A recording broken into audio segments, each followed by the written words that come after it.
इस बार 2026 में पंचायत चुनाव अपने नियत समय से होंगे। अधिसूचना जल्द ही जारी कर दी जाएगी, जबकि सरकार ने साफ स्थिति कर दी है कि 503 ग्राम पंचायतों का चुनाव अब नहीं होगा, क्योंकि वह अब नगर निगम में, नगर पालिका में शामिल हो गए हैं।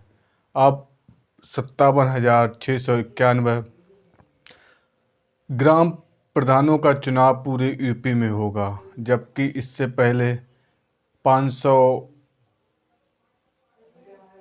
ग्राम प्रधान और चुने जाते थे, जो कि अब नहीं चुने जाएंगे। पंचायती राज विभाग ने पूरी स्थिति साफ कर दी है और उन्होंने कहा है कि इतने के लिए हम अधिसूचना जारी करेंगे। उसके साथ साथ ग्राम प्रधान चुनाव एक महत्वपूर्ण चुनाव होता है जनता के लिए, क्योंकि इसमें हर व्यक्ति चाहता है कि मेरे पसंद का व्यक्ति प्रधान बने। ये सबसे निचले स्तर का चुनाव होता है। इस चुनाव में लोग बढ़ चढ़कर हिस्सा लेते हैं, जबकि इसमें परसीमन और वोट बैंक बढ़ाने के चक्कर में नेतागिरी चालू रहती है। हर पार्टी चाहती है कि मेरा जिला पंचायत अध्यक्ष ब्लॉक प्रमुख बने, जिससे कि आगे की रणनीति तय हो सके। पंचायती राज विभाग के मंत्री ओम प्रकाश राजभर का कहना है कि हम ये चाहते हैं कि हमारा ब्लॉक प्रमुख का चुनाव सीधे जनता से हो। इसकी हमने अपनी संतुष्टि दे दी है, लेकिन जब केंद्र सरकार इस पर संतुष्टि दे देगी तो हम इसे पूरी तरह से लागू कर सकेंगे। पंचायत चुनाव में परसीमन एक बहुत बड़ी भूमिका निभाती है, क्योंकि हर सरकार चाहती है कि अपने अपने प्रत्याशी को हम जिताएं। वह अपने हिसाब से परसीमन करती है। उसके साथ साथ आरक्षण की भी प्रक्रिया सरकार अपने हिसाब से करती है। चाहे कहने को संविधान में कुछ हो, लेकिन वह सब अपने हिसाब से करती है। आरक्षण एक संवैधानिक प्रक्रिया है, जिसमें कि हमें अपने जाति के अनुसार आरक्षण मिलता है। आरक्षण में उस नीचे दबे हुए व्यक्तियों को लाभ मिलता है जो कभी सोच नहीं सकते कि हम जिला पंचायत अध्यक्ष, विधायक, सांसद या प्रधान बन सकते हैं। उन लोगों को भी मौका मिल जाता है।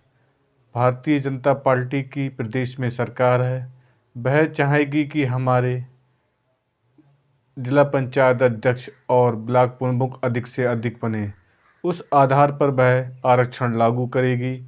ये बात सत्य है कि सरकारें अपने हिसाब से आरक्षण लागू करती हैं, लेकिन जो संविधान में आरक्षण है वह उसी के अनुसार करती हैं। लेकिन वह सीटें, जो उनकी सीटें नहीं जीत पाती, उस सीट पर वह आरक्षण का फ़ायदा लेना चाहती हैं।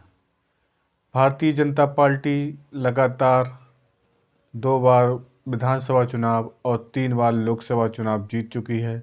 ऐसे में देखना होगा कि क्या वह पंचायत चुनाव भी अपने पूर्ण बहुमत से जीत पाती है या नहीं, क्योंकि लोकसभा चुनाव में यूपी में केवल भारतीय जनता पार्टी को 33 सीटें मिली थीं 80 में से, लेकिन वह गठबंधन से केंद्र में सरकार बना गए।